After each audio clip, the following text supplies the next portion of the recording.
So we have tonight as our speaker Susie McClanahan from the Equal Rights Council.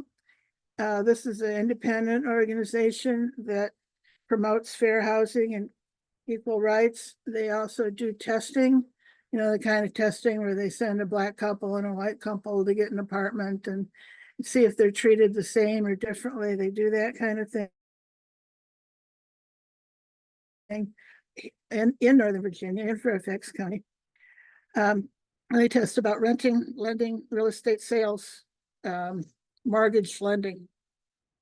They've been doing that for quite a long time, and they have some results that she can share with us. So Susie McClanahan is going to discuss the current state of fair housing, what it means for Fairfax County, and opportunities we still have to continue the fight for fair housing in the region. Susie, I see you there. Hi, good evening, everyone. Thank you so much for inviting me to be here. Let me get my screen shared. Well, I have a presentation. I personally just find that slides kind of help me digest information, but I do want this to be more of a conversation. So please feel free to chime in at any point with questions. Just as a bit of background, the Equal Rights Center, if you're unfamiliar with us, is a civil rights organization that identifies and seeks to eliminate unlawful and unfair discrimination in housing, employment, and public accommodations in our home community of Greater Washington, D.C., which includes Fairfax County, as well as nationwide. Tonight, I was hoping to talk with you all just to, first, I want to give a brief introduction if you're unfamiliar with the Fair Housing Act or fair housing protections, just to provide some background information, what the Equal Rights Center does, kind of what is the current state of fair housing. I know there's been a lot of media coverage, and it can honestly be kind of overwhelming to keep up with everything that's going on in all the various sectors, and discuss a bit about the Washington Regional Fair Housing Plan, and just generally more broadly what we can kind of do in our role as individuals to support fair housing. So just as a bit of background, fair housing refers to essentially housing free from discrimination. And there are several laws at the federal, state, and local level that make housing discrimination illegal.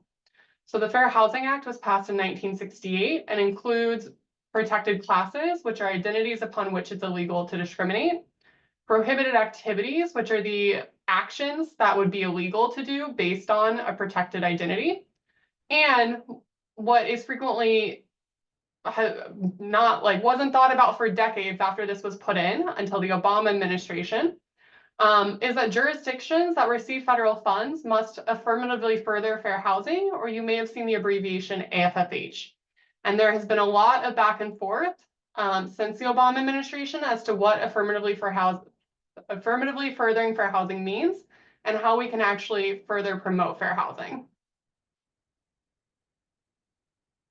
So the Fair Housing Act essentially applies to all housing-related transactions. We most frequently think of it as a refusal to rent, but it also applies to sales, lending, mortgages, homeowners or renters insurance, homeowners associations, condominium associations, pretty much any housing-related transaction. And within that, it's illegal to discriminate based on race or color, national origin, which is where you or your ancestors are from, familial status, which refers to families with children under the age of 18, disability, religion, and sex. Sex currently includes gender identity and sexual orientation, although I will say that that is currently under attack under the current presidential administration. And while it may also be protected via the courts are also becoming more hostile towards LGBTQ rights. So I can't say for how long that will remain the interpretation for what sex means.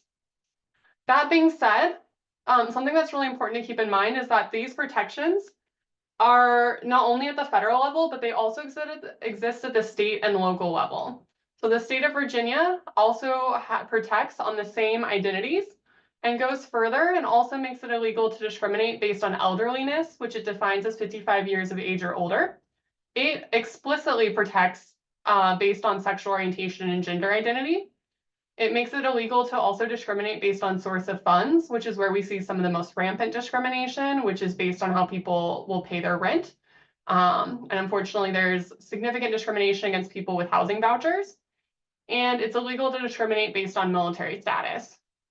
Fairfax County and the City of Falls Church also then protect based on marital status as well. Okay. Any initial questions as to kind of what the fair housing laws are, broadly speaking? Okay, great. I'm going to keep on going. Oh, I see a hand up.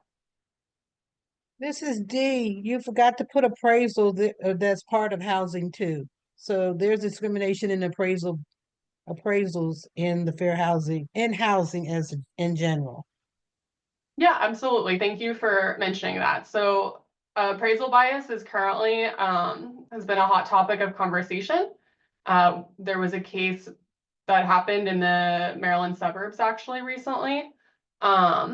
But it's highly concerning and unfortunately a way that wealth has been stolen from Black homeowners.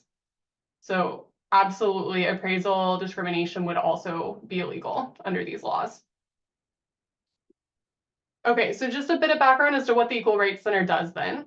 So we provide direct assistance to individuals who are alleging housing discrimination in the Washington, D.C. area, which includes the District of Columbia, Northern Virginia, all the way out to Jefferson County, West Virginia, and then the entire state of Maryland. We also conduct systemic investigations throughout the region into housing discrimination. Some of this we do through HUD funding, through grants that we receive, and some of this is through our own resources. We do community education outreach events so that people are aware of their rights. This is almost fully funded via HUD grants. We also do public policy work. For instance, Mary actually reached out to me recently and let me know about an affordable housing project in Fairfax County that was controversial. And so we helped submit testimony about the importance of supporting community integration through having affordable housing throughout the county in order to ensure that people can live where they want, no matter based on their socioeconomic status. And that unfortunately, it seemed like some of the language that was being used to attack the affordable housing was specifically targeted around voucher holders. And so we talked as well about the link between language around voucher holders and race as well. And then lastly, we provide compliance services for housing providers so that they're able to implement best practices and kind of spot check for potential discrimination without anyone having to file a complaint. One of the major strategies that the ERC uses, and Mary mentioned earlier, is testing. And so testing involves individuals posing as, for instance, interested renters or home buyers, and going and talking to an agent. So in this case, we have a white tester and a black tester going in. And the white tester asks about a 1-bedroom, is told that they have some available and is encouraged to apply.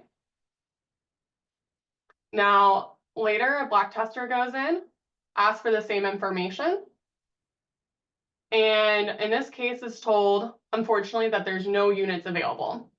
And so given kind of how fast the housing market is here, it can be hard to know whether someone's experiencing discrimination or whether, for instance, something's just simply going on or off the market. And so testing can kind of help us better suss out what's going on. So for instance, we had a renter contact us. She had a voucher and she went in and did a tour of the building. When she said she had a voucher, they said, oh, we accept those, but then they made a nasty facial expression. And she was just like, my gut is telling me that they don't want to accept me because I have a housing voucher. And what we found is that when we did testing and a person contacted them with the voucher, that they were told the unit was off the market.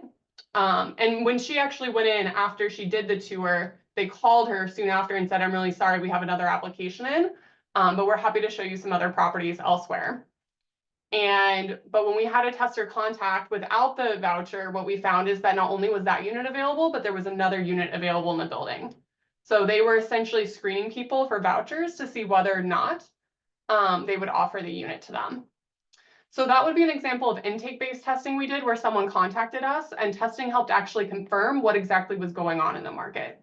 We also do audit testing. A lot of this is funded via one of our HUD grants where we just want to know what's kind of going on in the rental market overall. So we might do like a bunch of tests, for instance, on criminal records and see if someone discloses a criminal record,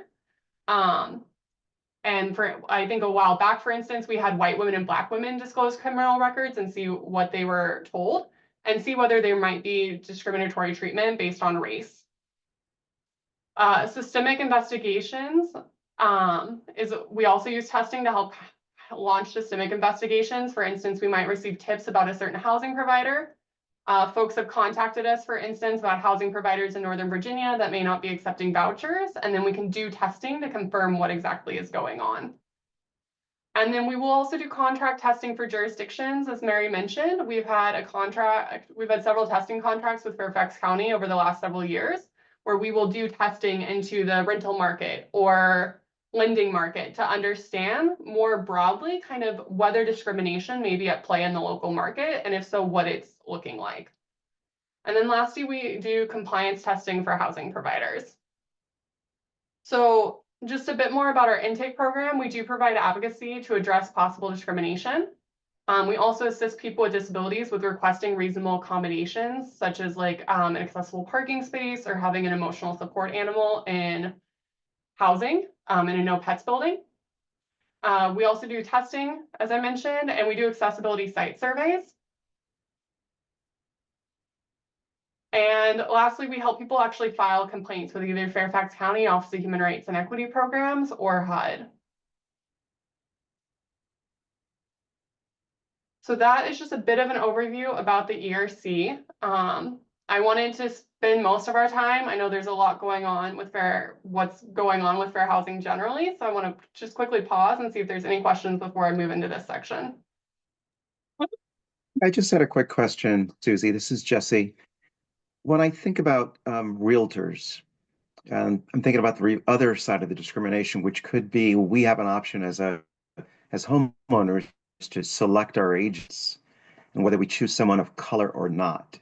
Is there any studies done about, the good or the bad or discrimination when it comes to having an agent of color versus an agent of a white agent? Just a simple way to say that. I don't personally know that research. I'm sure that it might exist. I can't speak to it directly, but I know that like one issue that we see a lot in the home buying market is that real estate agents will frequently steer people to neighborhoods based on the race of the home buyer and assumptions that, for instance, a white home buyer will want to live in a majority white neighborhood, or that a home buyer of color will want to live in a community of color. And so I don't know specifically like what the research says about maybe steering, as it depends on like the agent's race. But I do know that steering is like one of the area of particular concern when it comes to real estate agents. Thank you. Thanks. Yeah. Jesse, this is Dee. I'm a real estate agent, and that's against the law to do that. If you find out that someone's doing that, they can be reported to DPOR, and they will be fined. They can either lose their license, or they have to go back to school, or other things, and they have to pay a fine as well. So there's ways that you can report that person if they're steering you to specific location. They're not supposed to do that, but if they do, report them, because they shouldn't be practicing real estate, and I'm a real estate agent. Yeah, I would also just recommend, it doesn't specifically answer the question you were asking, Jesse, but there was a Newsday investigation. It's a New York newspaper that looked into potential discrimination by real estate agents in Long Island in New York. And one of the things that the investigation highlighted is actually the ways that real estate agents are using coded language to cue white people towards units in majority white neighborhoods where they think that where they essentially want to steer them.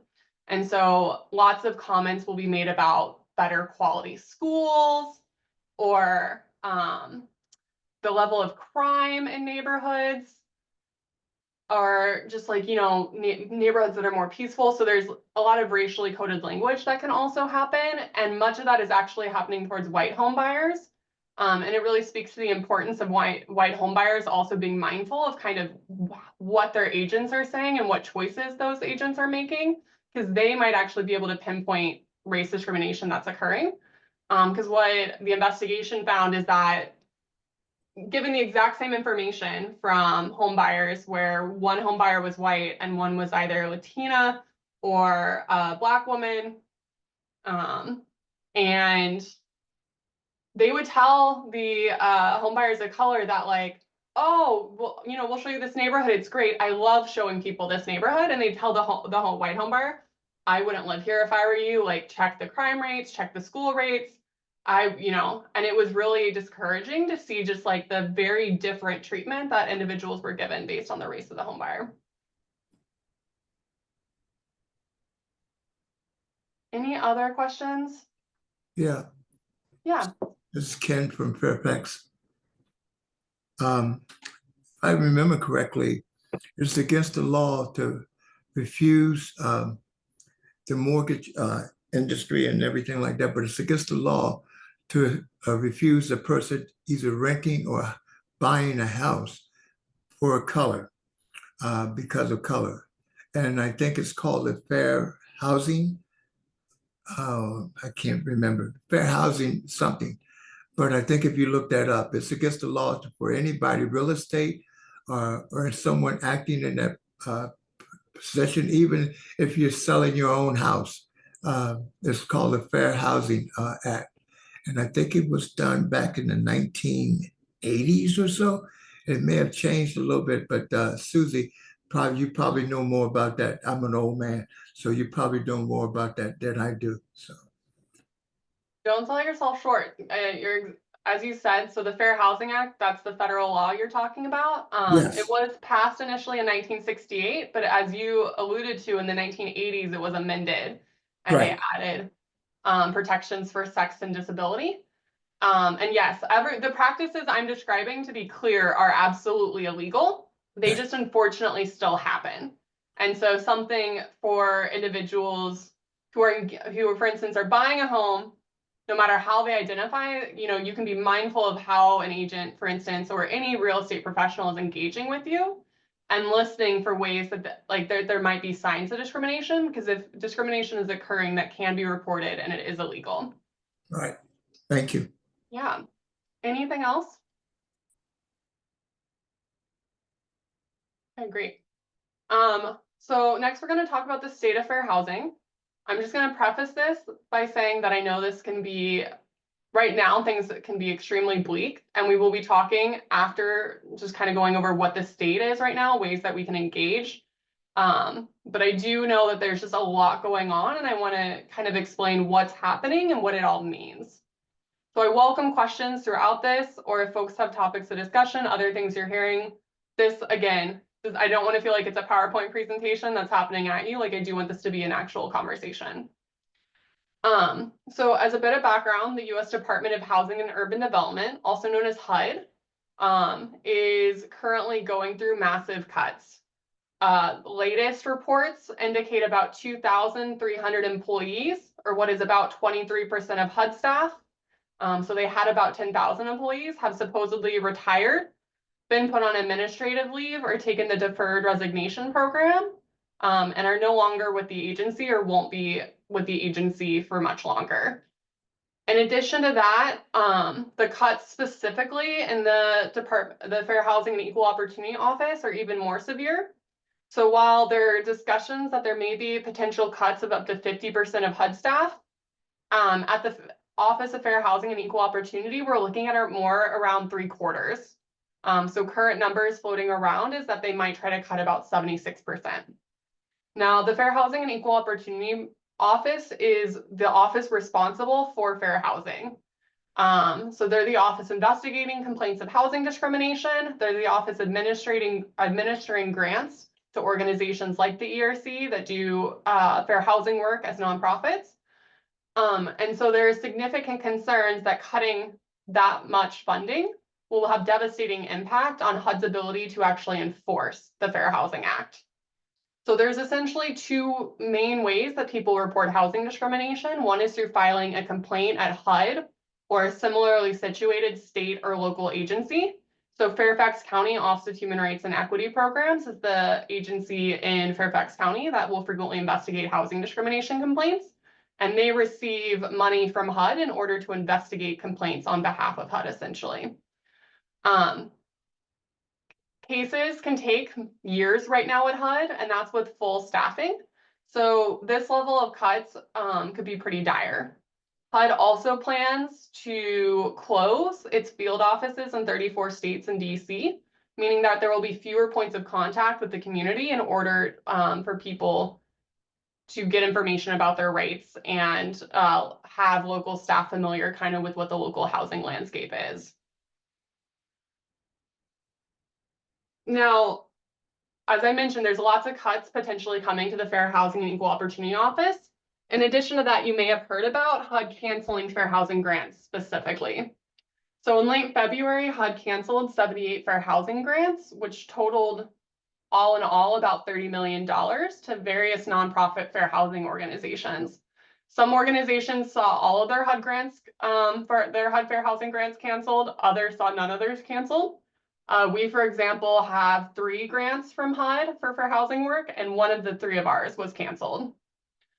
Several fair housing organizations then sued HUD and DOJ for the grant terminations in March, and a judge quickly issued what's called a temporary restraining order to prevent the grant terminations. But the judge then lifted that order in April, meaning that the grant terminations could likely proceed. More troubling is that HUD essentially has also not announced awards for already congressionally approved funding for fair housing grants. So fiscal year 2024 grant cycle, essentially the applications were due in November. Usually by this time, HUD would have announced who would be receiving these grants and doing grant negotiations so that the grants could start again. But we've not heard any mention of this. And so there's a real concern that essentially there simply won't be any more funding from the federal level to support nonprofit organizations doing fair housing work. Any questions about what's going on either kind of at HUD overall or with fair housing grants?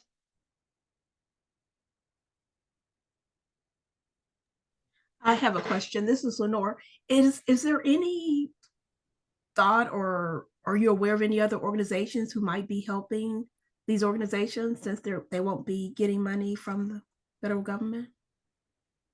Yeah, that's a great question. And that is honestly something we are all wondering right now. One opportunity is actually for local counties and cities to provide funding to help support this work. So I mentioned, for instance, that we have a testing contract with Fairfax County, and it's possible that essentially local funding is going to be all the more important in the near future if essentially there is no more federal funding for this work. Any other questions or thoughts?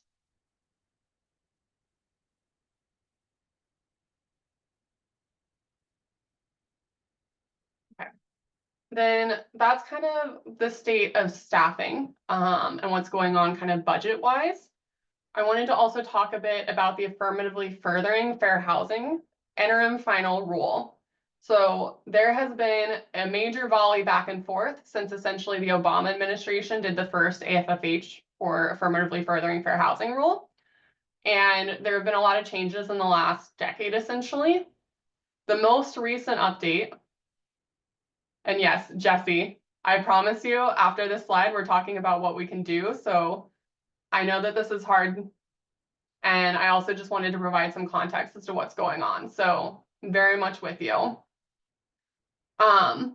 The AFFH rule, essentially what is really valuable about it is many civil rights laws essentially assume that discrimination towards everyone of different identities was the same until it became illegal. And we know that that's simply not true, right? That certain groups have been historically harmed in ways that others were not.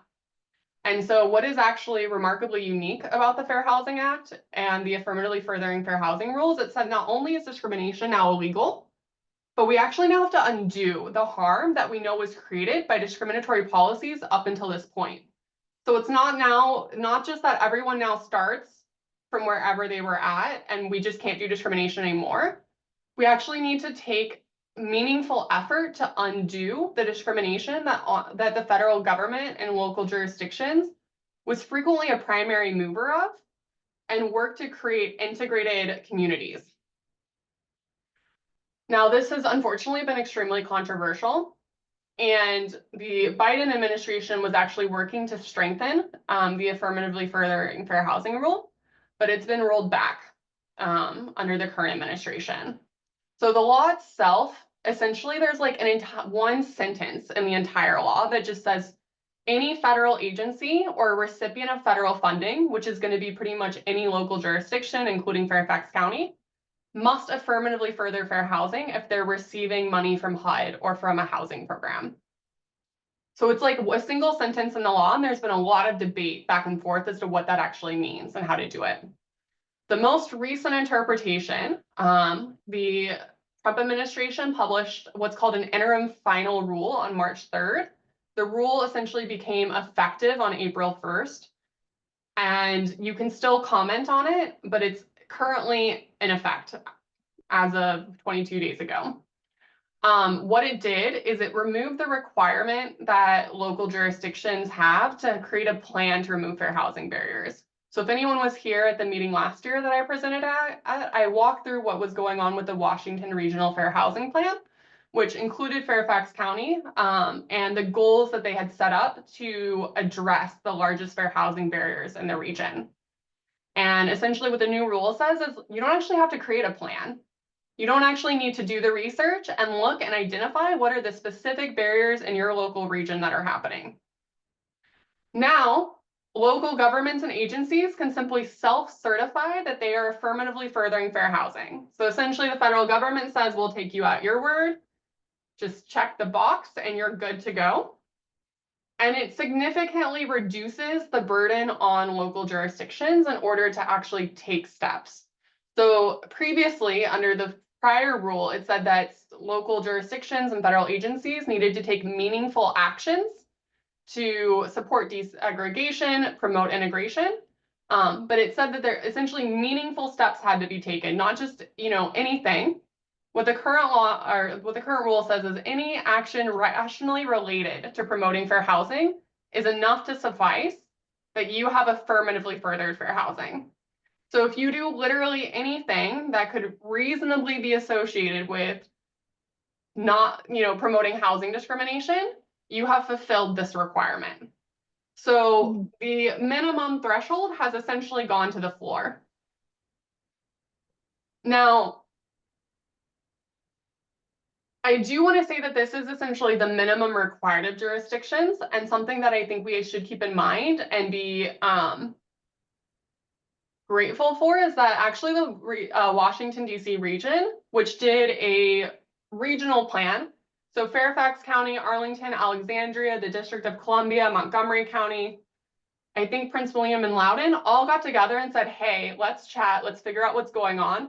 And when I say let's chat, I mean they spent, I think, about 7 years drafting this plan.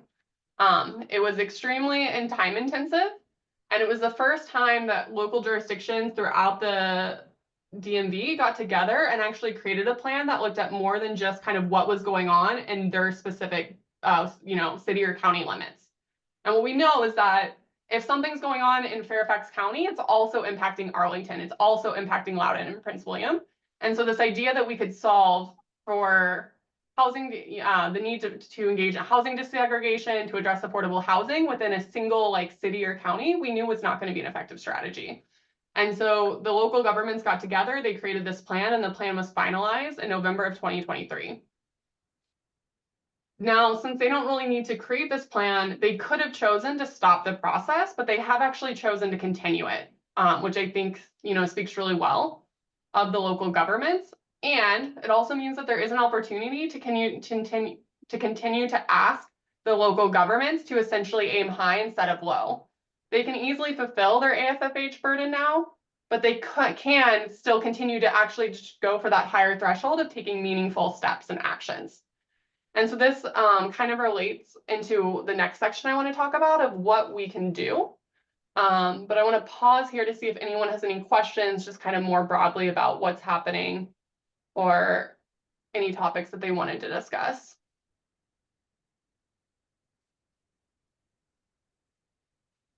Jesse, are you breathing okay? Want to do a check-in? Thanks for asking. A little better. We'll see. Keep it going. Okay. Keep it going, please. Okay. So this is the what we can do section. And I'm going to briefly talk about the federal level, but then I want to more focus on the local level. So on the federal level, if anyone has an opinion on the interim final rule and whether it will be effective at affirmatively furthering fair housing or not, you can submit a comment before May 2nd of 2025. So the ERC will be submitting comments about these changes and whether I will forecast that we do not think they will be effective in meaningfully addressing fair housing. But I've attached links here about how you can submit a comment, more information about the interim final rule, and I'm going to share these slides out after the presentation so that everyone has access to this information if you're interested in doing so. We would also just encourage you to contact your congressional representatives to let them know your priorities and concerns about what's going on at the federal level so that they're aware as well. Any questions about the federal level?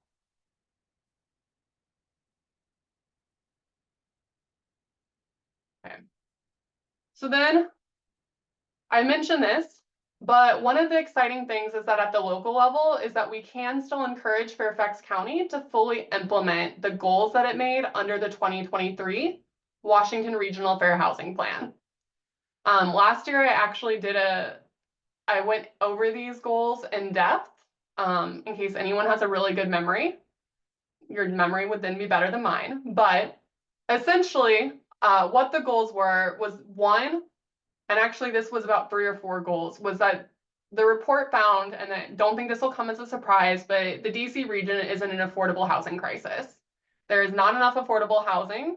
We're not near having enough affordable housing. There's a dire need for both preserving the current affordable housing that exists, for building new affordable housing, for taking a look at like land use policies and seeing how we can make it easier for affordable housing to be meaningfully built equitably throughout the region.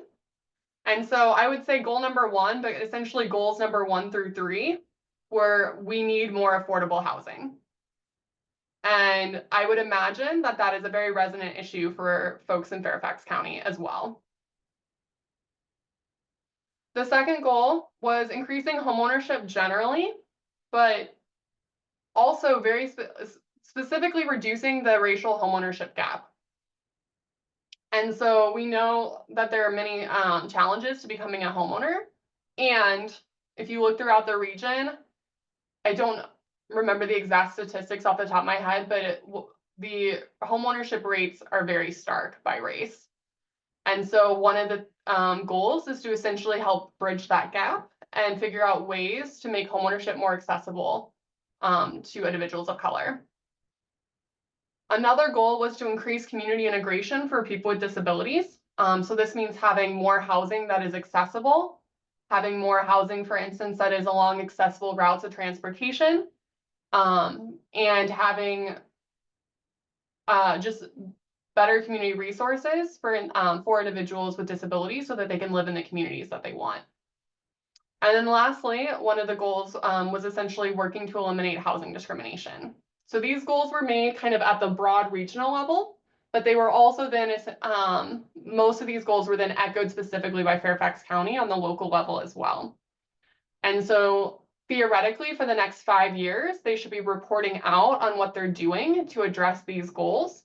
And something that we can continue to provide feedback on and encourage the county is to make sure that they are addressing these goals in the most effective strategies and doing their utmost to address the very dire needs that they identified in the Regional Fair Housing Plan. So, and I will give a huge shout out here to Mary Payton on the Housing Committee, who was involved in the multi-year process of the drafting of the Washington Regional Fair Housing Plan. She showed up to so many meetings and encouraged that. And I think I want to also just generally shout out Fairfax County and NAACP here for frequently pushing the local jurisdictions to set more robust and more of reach goals. And so the goals that were set within this plan were strengthened specifically by the community engagement that occurred, and that was led frequently by the Fairfax County and Arlington County branches of the NAACP. And so I think you all have really shown a leadership role in this. And I think there's a real opportunity to continue these engagement efforts and make clear to the counties that we're really glad they made these commitments and we'd like to see them followed through on. Mary, do you want to have a quick opportunity to pitch any of your work with the Regional Fair Housing Plan?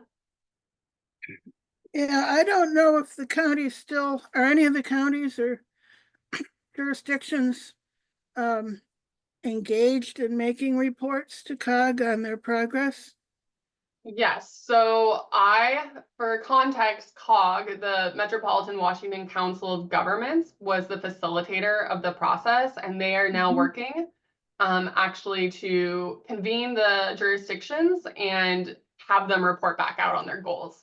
So this is also rather new. In prior years, the plans would be written, and frequently then 5 years later, when the new plan needed to be written, they were dusted off and they were looked at again. But it wasn't always clear actually what was done from the plans. And so an area of interest, and again, none of the counties have to do that under the current interpretation of the AFFH rule, but they're choosing to do so anyway. Is one of the next steps is hopefully to have a report back on year one of what was accomplished by all the local counties and jurisdictions, and then talk about kind of year two. So when would those be due? Is COG reaching out to them to give a COG has report? already reached out to the jurisdictions. I think they did so in March, and they are slowly gathering feedback now. Okay. And when do they hope to get the reports? I think we are moving on government time, so I'm not exactly sure how fast they'll be back in, but they are avidly working on it. It's at Fairfax, we've had some personnel changeover in some of the key positions that we engaged with when we were trying to sharpen our goals. And I don't know, I'll have to re-engage again with the new people and see if they even have any information about this at all. Yeah, so But- I think COG is in touch with the Fairfax County Office of Human Rights and Equity Programs, and is Yeah. also in touch with Fairfax County DHCD to check in on their goals. Yeah, I'll check with the equity program. We had a fair housing representative in our Office of Equity and Housing who left, and then they were hiring a new one. Last I heard, I didn't know if they got somebody or not. But we do have a good new equity officer, and I'll check in with her. Great. Other thoughts or comments about the Regional Fair Housing Plan, or other thoughts about, ways to engage locally on this issue?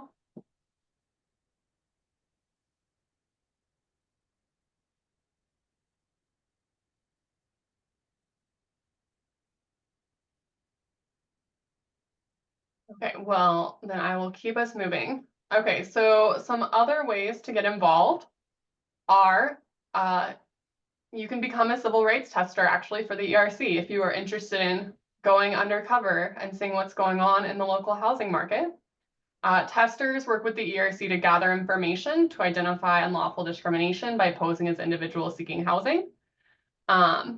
Generally speaking, this is on a periodic as needed basis, but we do testing in Virginia, DC, and Maryland, and are open to essentially kind of sending people to, we know that is a large, we have a large service area, but we are happy to send testers to kind of whatever areas they feel able to get to. So some of our testers have cars, some of them don't.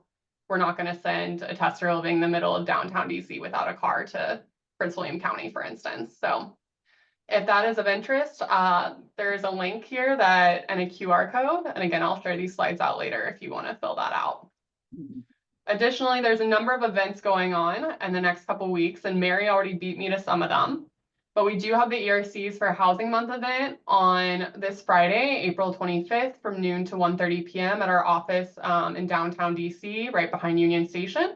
We'll be talking more about kind of the state of fair housing, what we've accomplished in the last year and what we see in the year ahead. And would welcome anyone who would like to attend. Then also, Mary already advertised this, but there is the Fairfax County Homeownership Forum for people of color. And since you already covered it, Mary, I will move right along. The Arlington NAACP branch is also holding a fair housing conference on Saturday, May 3rd from 11 a.m. to 3 p.m. And it is co-hosted by the NAACP Arlington branch, the Equal Rights Center, and Housing Opportunities Made Equal, which is the other fair housing organization in Virginia, which is based in Richmond. And this will be exploring kind of the state of fair housing policy, both under the federal and state administrations, and the ways that local governments in the region can take strong action to protect residents from housing discrimination. So if that's of interest, we would encourage you to join us. And last but not least, there is also a fair housing conference happening on Tuesday, May 20th at the Fairfax County Government Center. That's hosted by the Fairfax County Office of Human Rights and Equity Programs, and is in partnership with multiple counties and cities in Northern Virginia, as well as the ERC, Home of Virginia, and Virginia Fair Housing Office, and will include a discussion of financial assistance available for rental housing and mortgages, housing protections and resources. And further details are forthcoming on that one. So I was told to end by 8:30, and I will never hold people past the end time of my meetings, my end time. So we have 5 minutes remaining. And if anyone has any further questions or things they want to discuss, I would be happy to do so, but also mindful of the clock. Cindy, I have a question. What kind of mood are you finding in the local jurisdictions? I get the impression everybody's kind of trying to keep their head down because there's so much leverage the federal government has about cutting off their various streams of funding. If they don't go along with the immigration plans, if they get too much DEI, if they get fair housing. I think they think of fair housing as some kind of DEI. And a lot of people are just kind of keeping their head down. They don't want to, get shot at. So they're just kind of playing it cool and hiding and not trying to do much. And makes you wonder how much pressure you can put on them, because so much pressure is coming from the White House. Yeah, I mean, I honestly, I didn't even bother to make this PowerPoint until the last week, because I knew that if I did something more than a week ago, that the content may no longer be relevant. So a lot is changing very quickly. And people are scared. Local governments are scared. And what we know is that when we act together as a group, we keep ourselves safe in community. And I think that, one of the things, for instance, with the Regional Fair Housing Plan that we can point out is that the new AFFH rule doesn't say you can't do more. It just says that the minimum bar is really low.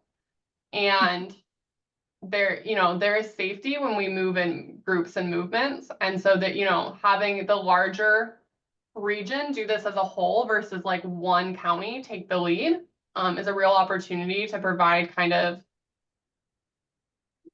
this larger sheltering that local governments may be seeking. Yeah, that's a good point. Yeah, other thoughts?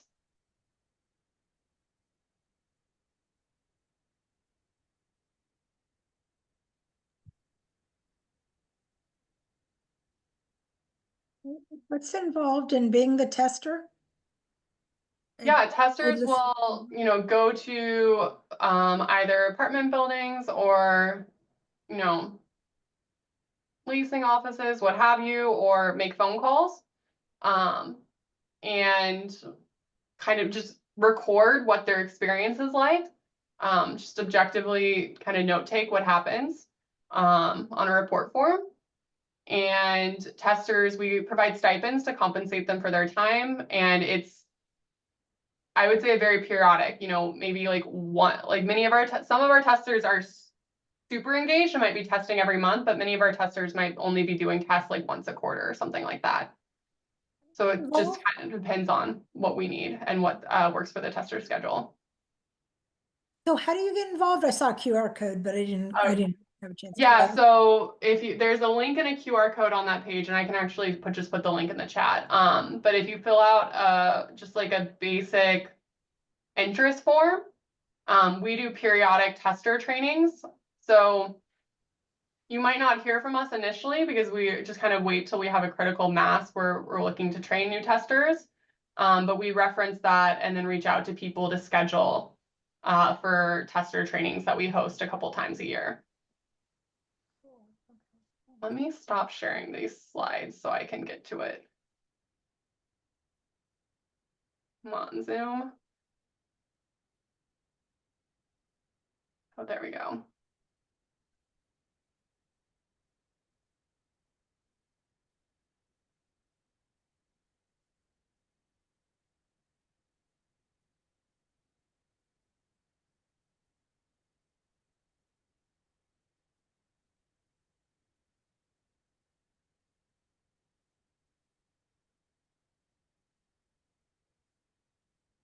Great. Well, thank you everyone for having me. Please feel free to reach out if you ever have any questions or any concerns.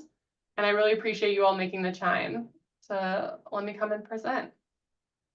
Thank you so much, Susie. You're always very clear and very logical and put things out in a way that people can understand it.